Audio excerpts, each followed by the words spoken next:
Olá, meus 900 mais. Hoje eu estou aqui para falar com vocês a respeito da introdução 900 mais.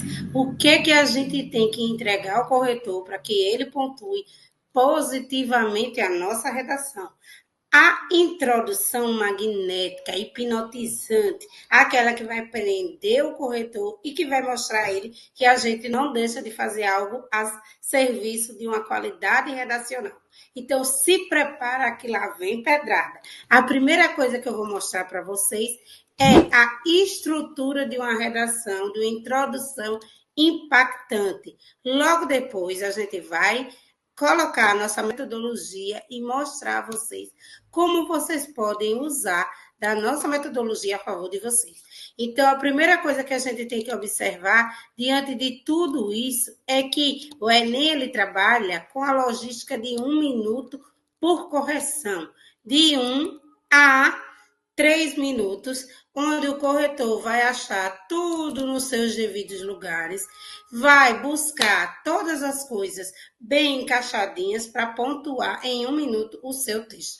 Por que tantos alunos meus tiram acima de 900? Porque eles entregam ao corretor exatamente aquilo que o corretor quer ver, tudo no seu devido lugar. Então, primeira coisa, pense na redação como um esqueleto que vai tomando forma à medida que vai sendo preenchidos os espaços, à medida que a gente vai preenchendo as lacunas, à medida que a gente vai entregando as coisas ao corretor. Ao todo, são 12 partes. E essas 12 partes, 3 para a introdução, 3 para o desenvolvimento e 3 para a conclusão. Diante disso, o que a gente pode observar com relação à anatomia da redação? A anatomia nada mais é do que as partes que devem ser serem vistas no Enem. Primeira parte. Introdução, ela vai contextualizar, ela vai apresentar o tema, ela vai apresentar um romance, um conto, uma narração ficcional, uma música, um dorama ao corretor que tem a ver com problemas sociais. Não precisa ser especificamente igual ao tema, mas ele tem a ver com problemas sociais. Quando eu pego a música Notícias do Brasil e digo que a gente está de costa para o país, como o cara da música também está de costas para a cidade e de frente para o mar. Então, diante disso, eu faço conectivo, a ligação para ter a ver com o quê? Com o assunto. E essa conexão se dá por uma coisa chamada problematização. É na problematização que eu coloco o tema, lembrando sempre de colocar o tema negativo, perspectiva. O problema é a perspectiva? Não, o problema é a falta de perspectiva que os idosos têm com relação à saúde, a trabalho, à segurança, à educação. Então, falta perspectiva para esse público, que foi o público atingido agora nesse tema 2025. E para fechar, a gente vai colocar quem? Os culpados. 2 culpados, que podem ser o governo, a ONG, a sociedade, o indivíduo, a escola, a mídia. Então, todos esses servem como culpados e devem ser colocados na sua redação. A gente observa que as redações que tiraram nota 1000 ultimamente, elas têm sempre um parágrafo voltado para culpabilizar o governo. Então, é nessa pegada que a gente continua, colocando sempre um parágrafo para culpabilizar o governo e lembre sempre de todas as vezes que vocês colocarem a culpa no governo, o governo tem que aparecer primeiro no seu desenvolvimento, na sua redação. Diante disso, a gente tem o desenvolvimento, a anatomia com mais 3 partes e a gente tem a conclusão com mais 3 partes. Mas a gente não vai falar a respeito disso porque nós teremos uma aula só para falar de desenvolvimento e conclusão. Uma coisa que eu quero que você atente é para a padronização dos textos de nota 1000. Todos os textos de nota 1000, eles têm um padrão. E esse padrão é colocado para você diante de frases, períodos, que são todos iguais. Por exemplo, o parágrafo 1, que é o parágrafo que nós vamos aprender hoje, parágrafo da introdução. Ele se baseia em mais ou menos até 7 linhas, em 3 períodos, porque cada período traz exatamente o que eu disse a você, uma contextualização, uma problematização, que é quando a gente puxa para a realidade brasileira, e o outro parágrafo vem com as teses. Então, diante desses 3 parágrafos, a gente tem a primeira parte solucionada com sucesso. E todas essas redações que tiraram 1000, elas vêm na mesma pegada, de 6 a 7 linhas, com 3 parágrafos cada uma. E na introdução, a contextualização, a problematização e as teses, elas vêm todas conectadas e ganham ponto em qual competência? Competência 2, quando eu coloco o tema e eu faço um gênero textual, dissertativo, argumentativo, um tipo textual, dissertativo, argumentativo, um gênero que é a redação do Enem, e nesse caso eu uso também a competência 4, que é a competência onde eu ligo as partes. Diante disso, eu tenho tudo isso dentro de um esqueleto.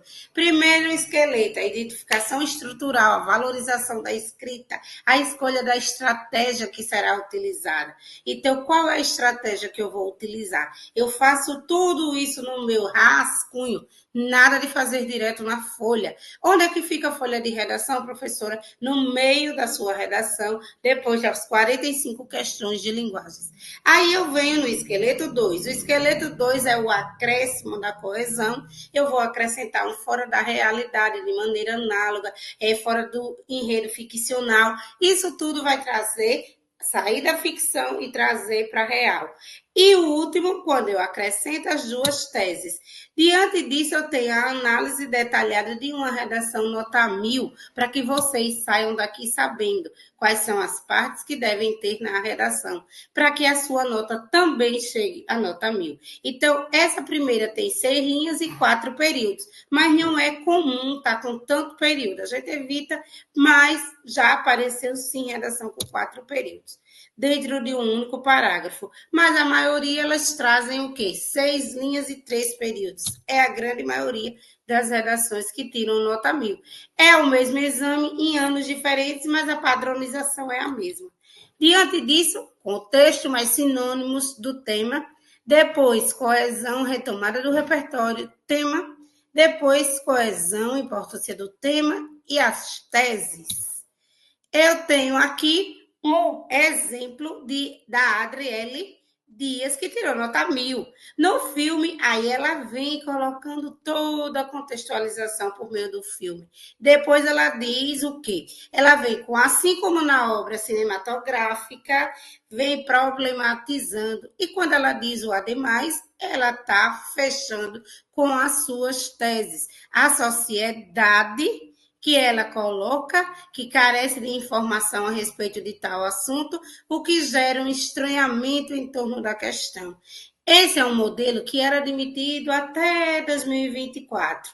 2025, a gente tem que trazer logo as 2 teses, que é o que eu vou mostrar daqui a pouco no meu modelo.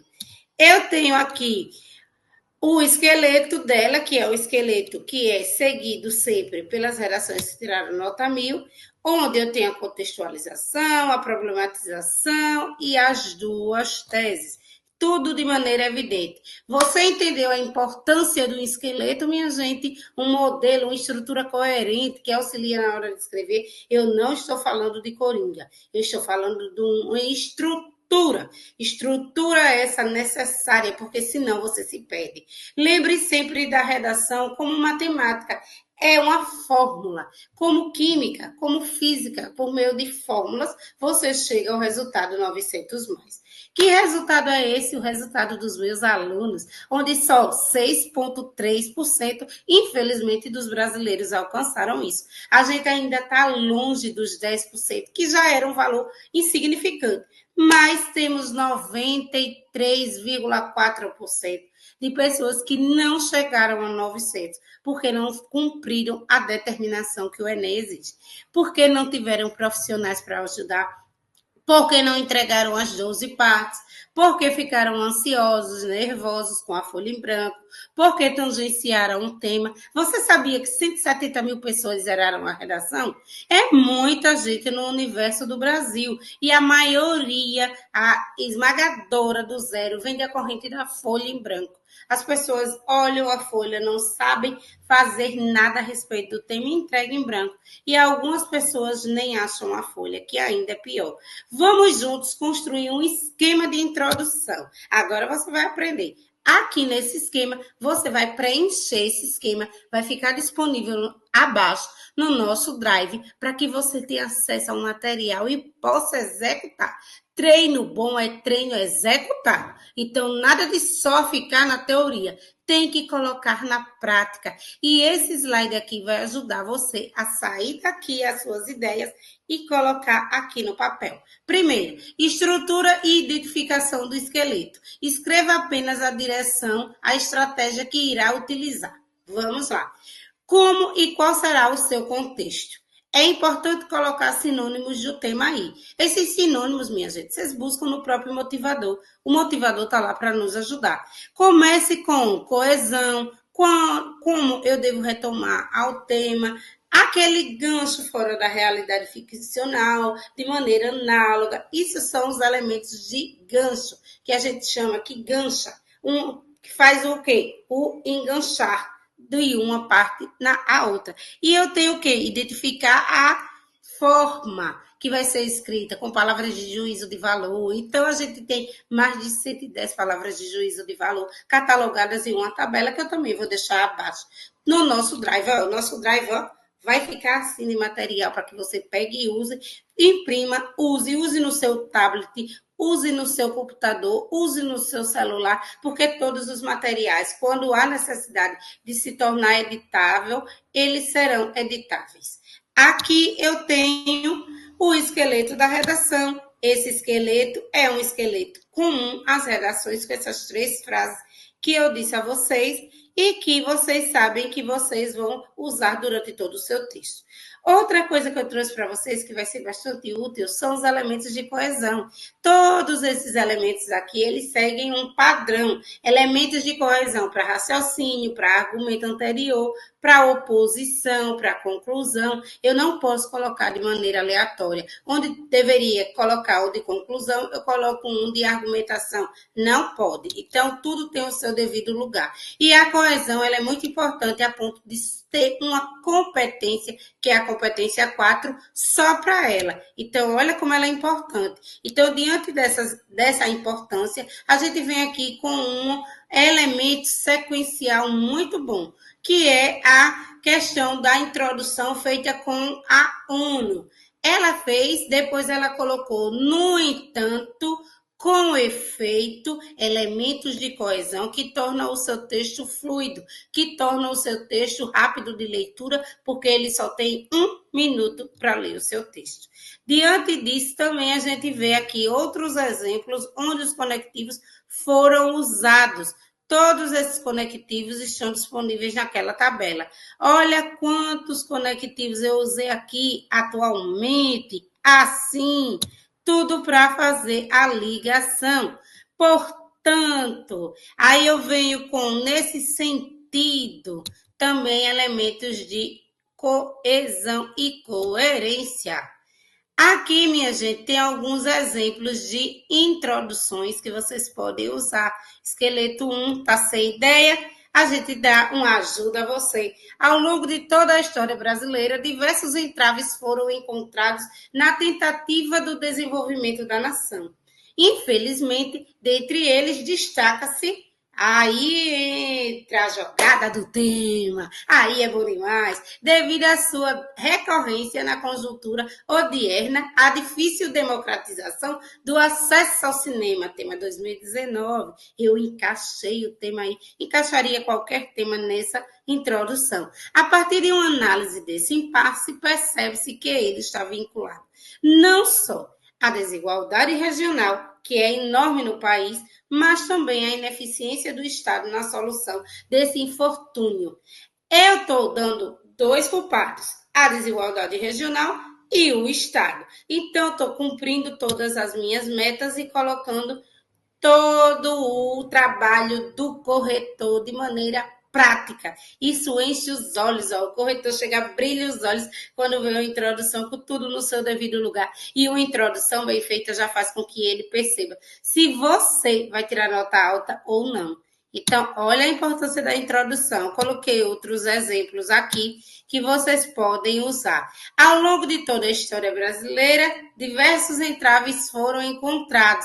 Aí agora eu coloquei o que? A contextualização. Depois eu coloquei o que? A problematização. Quando eu digo, infelizmente, estou puxando para a nossa realidade, e quando eu culpo a desigualdade regional e a ineficácia, estou finalizando.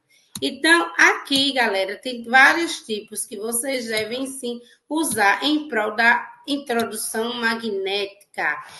Está ficando bom e vai ficar ainda melhor com os repertórios coringas da introdução. Mas é qualquer um repertório? Não. É a Constituição que continua valendo e sempre vai valer, porque a Constituição é a lei mais importante do país.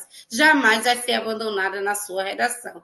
Mas tem só ela? Não. Aqui eu trouxe um exemplo já feito, com o artigo 5º, que é aquele artigo que assegura vida digna, livre e igualitária a todos. É um artigo universal, você pode usar para todo tema. Eu também trouxe Leonardo da Vinci. Eita, que introdução boa! A questão do homem vitruviano. Então, esse desenho, essa obra de arte, ela traz para você aspectos muito importantes que você poderia usar em vários temas. Por quê? Porque ele fala exatamente da questão da arte como equilíbrio, como identidade, como algo próprio do ser humano, algo pertencente ao ser humano. Então, eu trouxe aqui também o nosso queridinho da educação, Paulo Freire, que você poderia usar, sim, todas as vezes que tiver algo voltado para a educação. Paulo Freire é um marco na educação brasileira e é referenciado aqui no Brasil e fora do Brasil.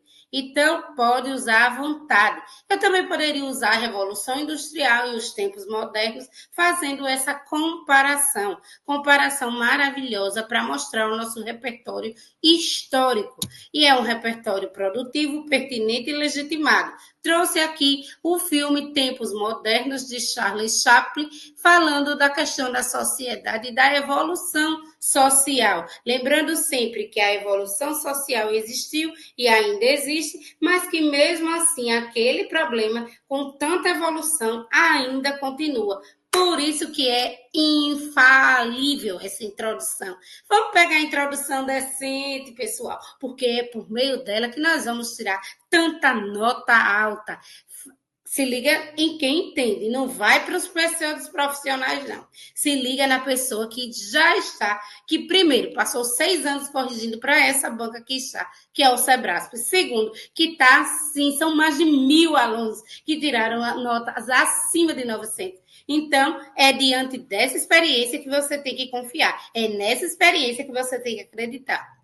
Eu tenho aqui também outras teses, que são as teses que servem para qualquer tema. Individualismo, lenta mudança na sociedade, anatomia, o não cumprimento das leis, legado histórico, negligência governamental, a queridinha pelos profissionais de educação e pelos alunos, gestão governamental narcisista, manutenção de privilégios, a invisibilidade do problema, manipulação midiática, a ignorância social, a educação crítica, a desigualdade de acesso à tecnologia, dificuldade de se comunicar na era da informação tecnológica, tudo isso